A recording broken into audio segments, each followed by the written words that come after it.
Hello everyone, welcome back to my channel. तो आज का जो वीडियो है उसमें हम टॉपिक कवर करेंगे transportation in human beings.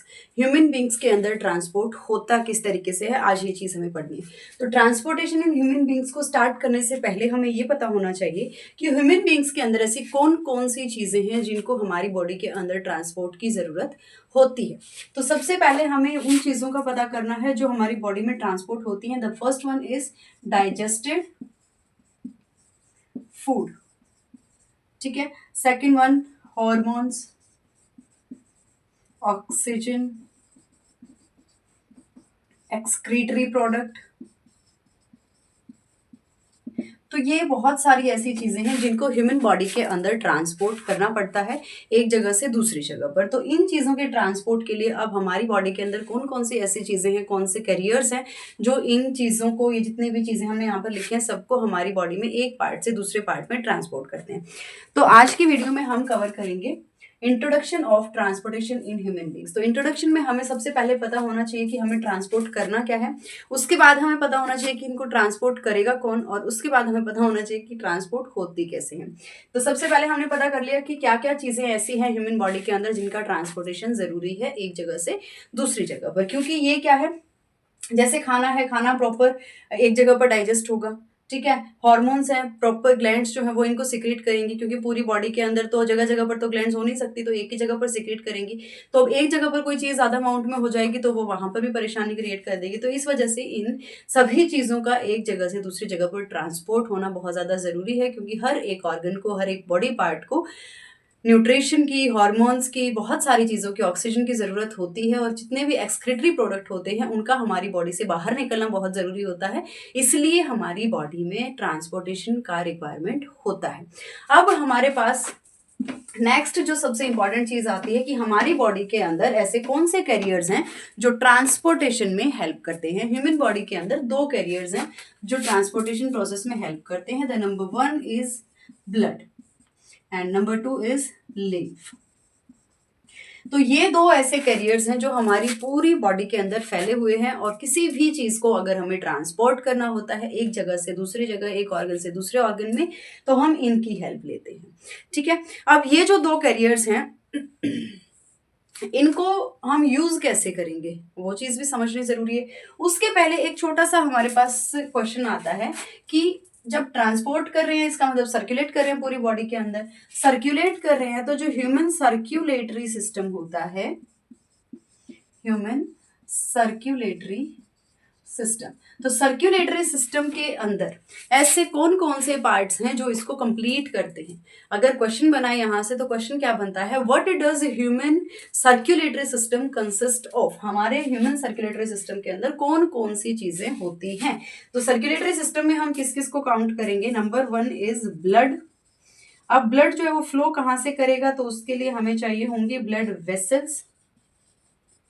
And last one is कि इस ब्लड को फ्लो करने के लिए किसकी जरूरत होगी, the major part that is heart.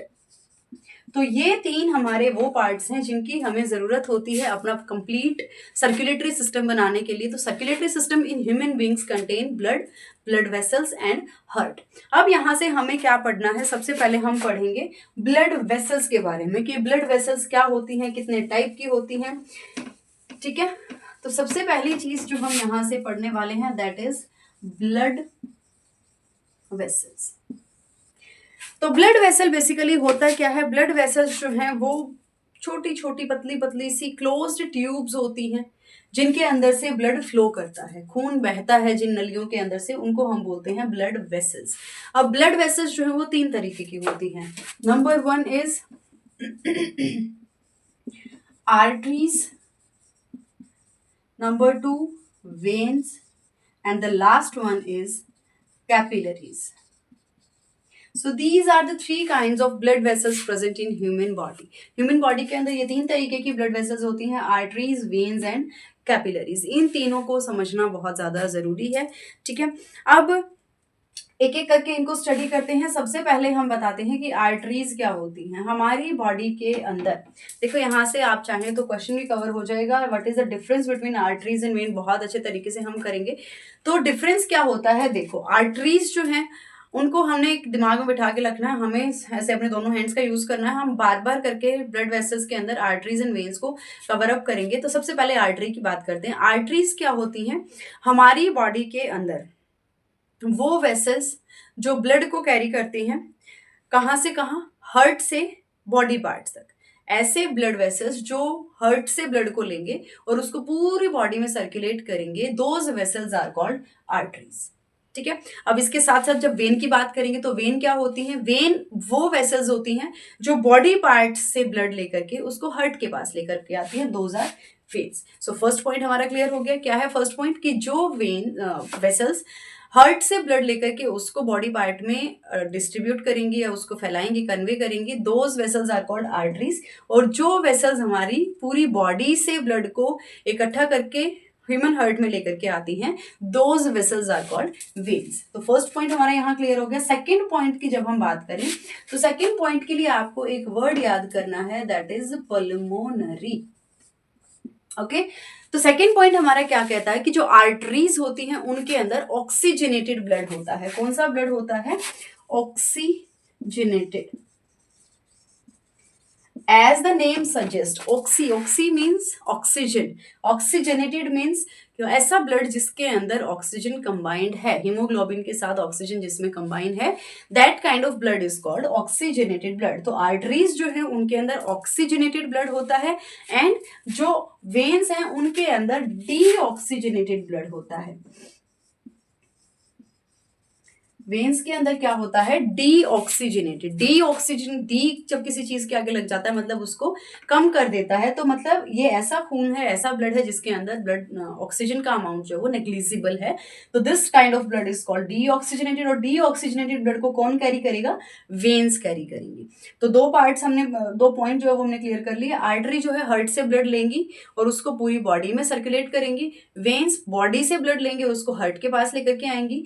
Arteries के अंदर जो ब्लड होता है वो ऑक्सीजनेटेड होता है और वेन्स के अंदर जो ब्लड होता है वो डीऑक्सीजनेटेड होता है। अब यहाँ पर एक टर्निंग पॉइंट आता है कि एक आर्टरी हमारी ऐसी है जिसके अंदर डीऑक्सीजनेटेड ब्लड होता है और एक वेन ऐसी है जिसके अंदर ऑक्सीजनेटेड ब्लड होता है। उस आर्टरी और वेन का नाम क्या है? पल्मोनरी। पल्मोनरी आर्टरी और पल्मोनरी वेन। सारी की सारी आर्टरीज में ऑक्सीजनेटेड ब्लड होता है, लेकिन पल्मोनरी आर्टरी जो है एक ऐसी आर्टरी है जिसके अंदर डीऑक्सीजनेटेड ब्लड होता है। ये आर्टरी क्या करती है? जितना भी हमारी बॉडी से ब्लड इकट्ठा होता है उस सारे ब्लड को इकट्ठा करके लंग्स के पास लेकर के जाती है। ठीक है। और एक वेन हमारे पास ऐसी होती है जिसका नाम होता है पल्मोनरी वेन। इसके अंदर ऑक्सीजनेटेड ब्लड होता है। ऑक्सीजनेटेड ब्लड मतलब जो ब्लड हमारा लंग्स से प्योरीफाई होकर के ऑक्सीजन उसके अंदर मिक्सअप होकर के वो आया है, वो इस वेन के अंदर आएगा। इस वेन का नाम क्या है? Pulmonary vein. तो ये 3 पॉइंट्स हमारे क्लियर हो गए हैं। फोर्थ पॉइंट हमारा क्या है? कि जो आर्टरीज होती हैं उनकी जो थिकनेस होती है वो ज्यादा होती है एज कंपेयर टू वेन्स। मतलब वेन्स जो है वो थिन होती हैं और आर्टरीज जो है वो थिक होती हैं। इनका जो वॉल साइज होता है वो थिक होता है। ठीक है। आर्टरीज के अंदर जो वॉल्स होती हैं वो हार्ड होती हैं, थिक होती हैं, और वेन्स के अंदर जो वॉल्स होती हैं वो थिन होती हैं। अब within the arteries there are no walls present. अगर हम वॉल्व की बात करें तो आर्टरीज के अंदर वॉल्व्स नहीं होती बट वेन्स के अंदर वॉल्व्स प्रेजेंट होती हैं। ठीक है। अब क्योंकि आर्टरीज जो है वो थिक होती हैं इस वजह से आर्टरीज के अंदर जो ब्लड का प्रेशर है वो भी ज्यादा होता है। ठीक है। लेकिन वेन्स हमारी थिन होती हैं, इस वजह से वेन्स के अंदर जो ब्लड प्रेशर है वो हमारा कम होता है। तो ये हमारे डिफरेंस रहेंगे आर्टरीज एंड वेन्स के बीच में। यहाँ तक अगर आप लोगों को कोई डाउट है तो आप कमेंट सेक्शन में कमेंट करके बता दीजिए, आपका डाउट क्लियर कर दिया जाएगा। एंड अब यहाँ तक अब आप लोग अच्छे से एक बार स्टडी करिए, उसके बाद हम मूव ऑन करेंगे हार्ट पे। नेक्स्ट जो हमारा वीडियो रहेगा उसमें हम पढ़ेंगे ह्यूमन हार्ट के बारे में। ठीक है। तो तब तक के लिए आप ये इंट्रोडक्शन जो है उसको खत्म कर दीजिए, उसको पढ़ लीजिए अच्छे से। एंड उसके बाद नेक्स्ट वीडियो में हम करेंगे इंट्रोडक्शन टू ह्यूमन हार्ट। आज के वीडियो के लिए इतना ही। Thank you.